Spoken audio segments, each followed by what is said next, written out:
Sanabiki Bikira Mariya ni ijambo izina akenshi ababyeyi bakunda gukoresha iyo babonye umuntu udasanzwe. Uyu munsi birashoboka ko ushobora kubona umuntu ukabona afite imyitwarire myiza itandukanye n'iy'abandi bantu bose ku isi.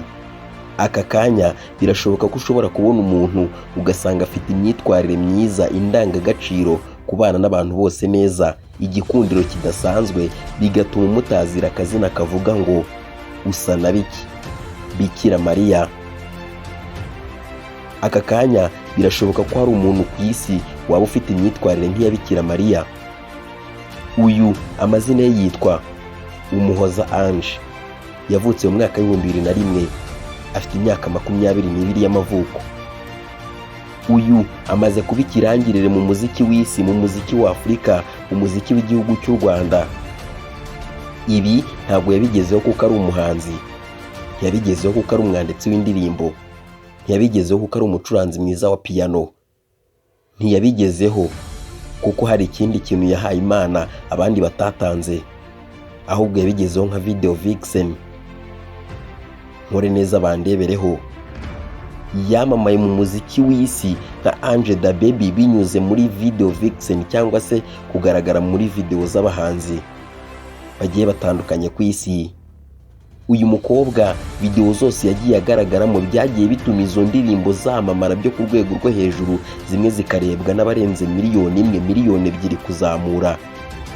Aribyo byatumye abigitangaza mu muziki w'u Rwanda, aribyo byatumye yifuzwa na buri muhanzi wese wa hano mu gihugu cy'u Rwanda ko yamushyira muri video. Uyu mukobwa video zose yagaragayemo zabaye ibitangaza hano mu Rwanda ndetse no ku isi yose muri rusange. Indirimbo ya mbere yagaragayemo ni indirimbo yitwa Iyala ya Okama.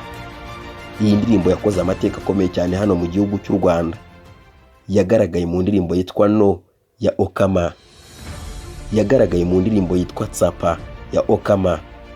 Yagaragaye mu ndirimbo yitwa Lombi, yazengereje abantu benshi muri East Africa ndetse no ku isi yose muri rusange, y'umuhanzi witwa Afrique.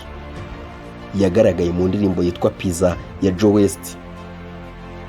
Yagaragaye mu ndirimbo yitwa Twubahwe ya Dope Zilha.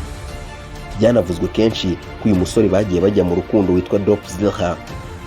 Umwe mu basore navuga ko mu njyana ya trap amaze kuba ikirangirire mu muziki w'u Rwanda.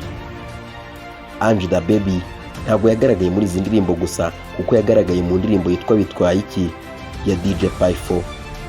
Yagaragaye mu ndirimbo yitwa 1 in a Million ya Emma. Agaragara mu ndirimbo yitwa Com ya DJ Pius. Agaragara mu ndirimbo yitwa Akana ya Davis featuring 80. Yagaragaye mu ndirimbo yitwa Freaky ya Ken Soul featuring DJ Young. Ange Dababy amateka ye yakomeje kuyubaka, aza kugaragara mu ndirimbo yitwa Ijuru ya Ivry, umwe mu bahanzi bigaruriye imitima y'abakobwa yaba hano mu gihugu cy'u Rwanda ndetse no muri East Africa muri rusange. Uyu mukobwa wabaye kirangirire mu kugaragara mu mavideo y'abahanzi ntabwo yari kugarukira aho ngaho. Byaje kurangira agaragaye mu ndirimbo yahuje abahanzi benshi ba hano mu gihugu cy'u Rwanda, ba promoters bakomeye cyane mu Rwanda ndetse no ku isi yose muri rusange, bari bagize igitekerezo cyo gukora indirimbo bayita Kamwe. Ni indirimbo yagaragayemo abahanzi bagiye batandukanye barimo Papa Cyangwe, Davis D, Betray, Bushari, Ken Soul ndetse n'abandi bagiye batandukanye barimo Arine San ndetse na Social Mula. Ange Dababy ntabwo yigeze aruhuka, kuko ibyaje kurangira agaragaye mu ndirimbo yitwa Nakuvura ya Riderman featuring Kevin Ska. Ibi byose Ange Dababy amaze kubigeraho ntabwo yatuje, yakomeje wa murava we watumye benshi bakomeza kumubona nka Bikira Mariya, watumye bakomeza kumwita utuzina tugiye dutandukanye. Yararebye araranganya amaso mu bahanzi bari hano mu gihugu cy'u Rwanda, abona ibitangaza yarabikoze, ariko abona hari ikintu atarakora. Dufite umuhanzi ukomeye cyane witwa Bruce Melodie wagiye wegukana ibihembo bigiye butandukanye, wagiye muri studio ya mbere muri Afrika nka Konk Studio, televiziyo ya mbere muri Afrika nka MTV. Icyo gihe Bruce Melodie yarari gutegura indirimbo yitwa Nyora. Igihe iyi ndirimbo yandikwaga, Bruce Melodie yaricaye aratekereza, yumva nta wundi muntu n'umwe, nta wundi mukobwa n'umwe ukwiye kugaragara muri iyi video atari Ange Dababy. Iyi ndirimbo Bruce Melodie yari yayikoranye n'umuhanzi w'igihangange ukomeye cyane mu gihugu cya Uganda yitwa Eddy Kenzo.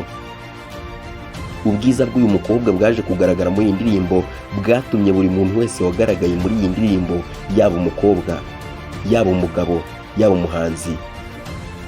Uyu mukobwa navuga ko 1/3 cy'ubwiza bigize video y'indirimbo yitwa Niwe ya Bruce Melodie featuring Eddy Kenzo, uruhare rw'100% cyangwa se uruhare rwa 65% rwagizwemo na Ange Dababy. Kuko iyo ugiye kureba iyi video usanga abakobwa bose bari muri iyi video Ange Dababy yari ari hejuru yabo. Aka kanya nta muhanzi n'umwe hano mu gihugu cy'u Rwanda utakifuza gushyira uyu mukobwa muri video, nuko akenshi yabura ubushobozi.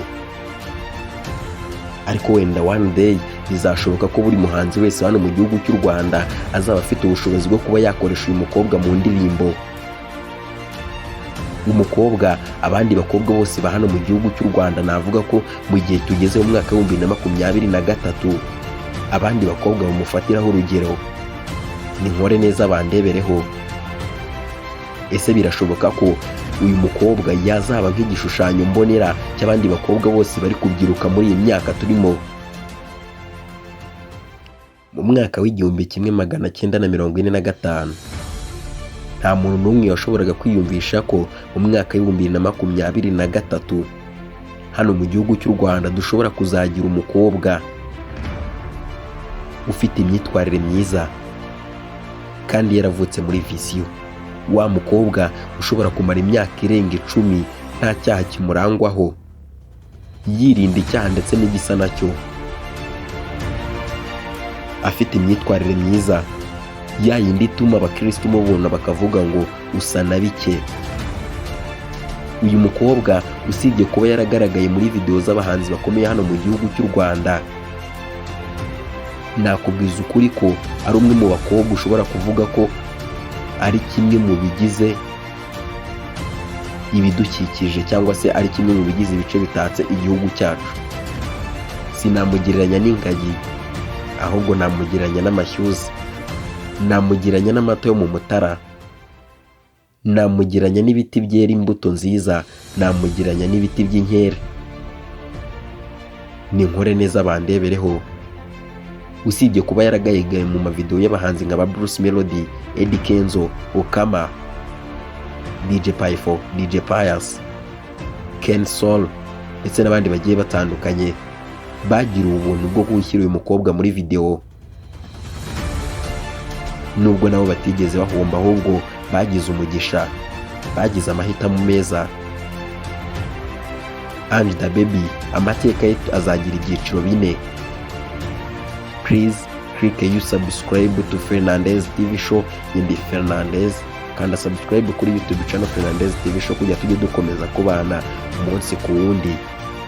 Tuzagaruka ku mateka ya Ange Dababy mu rukundo, tuzagaruka ku mateka ya Ange Dababy mu buzima bw'ishuri, tuzagaruka ku mateka ya Ange Dababy iwabo mu rugo. Les amis, see you. Love you so much.